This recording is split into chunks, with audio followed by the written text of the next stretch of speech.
Yes, Barbados we have a good port, and there's a lot of good things about the port. It has won several awards in terms of being best port in the Caribbean for a number of years and so forth.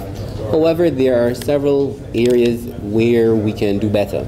Certainly, one of the issues that has propped up certainly is the productivity of the port. We found that relative to other ports in the Caribbean, we're not doing as well as we can. A ranking of about 22 ports in the Caribbean showed that we rank 15th in terms of number of moves per hour, number of berth moves per hour. And so we are around between 7 and 8 berth moves per hour, while the best in the region is doing around 20. And this doesn't even put us into the top echelons Caribbean-wide in the world, where they're doing 115 berth moves. Of course, this is also related to issues of capacity. In the port in Barbados, what we have one gantry crane, while other ports in the Caribbean have 4, 5, 6 gantry cranes. And of course, the much bigger ports in the world, they have, a dozen and so forth. Now, the number matters, the size of the port itself matters. Then we have to also get into issues of legislation. There's things that would have to be done in order to basically deal with the much bigger size ships that are coming, transshipping cargo globally. Because as I said in my presentation, with the expansion of the Panama Canal, if Nicaragua wanting to basically also develop a canal, we have to get part of this global trade. There are over 15 million container units shipped globally.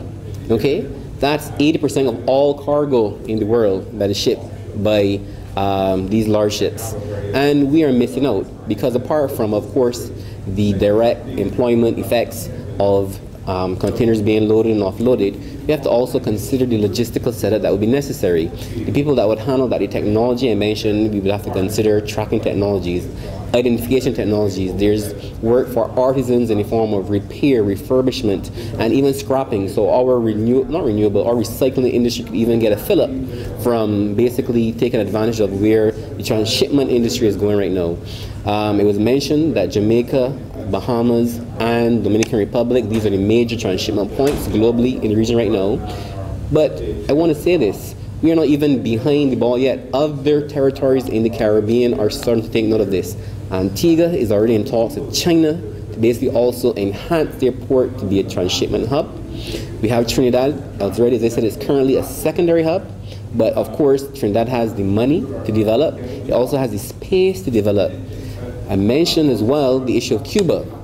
Now, Cuba is not currently a large player, but they have the potential to be a large player. There's Marella in Cuba. They already have a large port. It has 4 massive gantry cranes. If the relationship between Cuba and the United States continues to evolve, to thaw out, of course you can see where Cuba could be in a short space of time. Within 10, 15 years, Cuba would actually probably take over ahead of existing players, Jamaica and Bahamas, because they have the space, they have the work ethic, they have the know-how, and they want to become a global player in this transshipment business.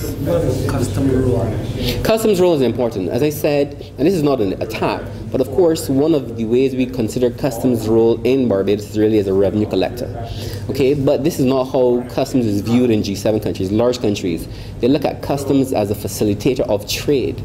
So we don't want it to be the case that customs, whatever their role is, to basically be considered a burden, a bureaucratic burden, but we want it to evolve. We want it to become more or less what we would consider, of course, 21st century. So we have issues where, as I mentioned, there's issues in relation to the number of customs officers that would have to inspect containers and so forth, but that's in the case really we're talking about cargo coming inland and staying inland. But a transshipment point, not that customs would not have a role here, but as I said, it's about large container ships which can hold thousands of containers being able to come in, be processed, and then these containers being transshipped and smaller feeder ships into other ports in the Caribbean, other points in the United States and eastern corridor of the United States. And customs role will be integral here, which incidentally means there'll be employment, because if you have large container ships coming in with thousands and thousands of containers, the number of customs officers we have now will not be sufficient. Okay, even if they just do random inspections, it's not going to be sufficient. I want to say this last point.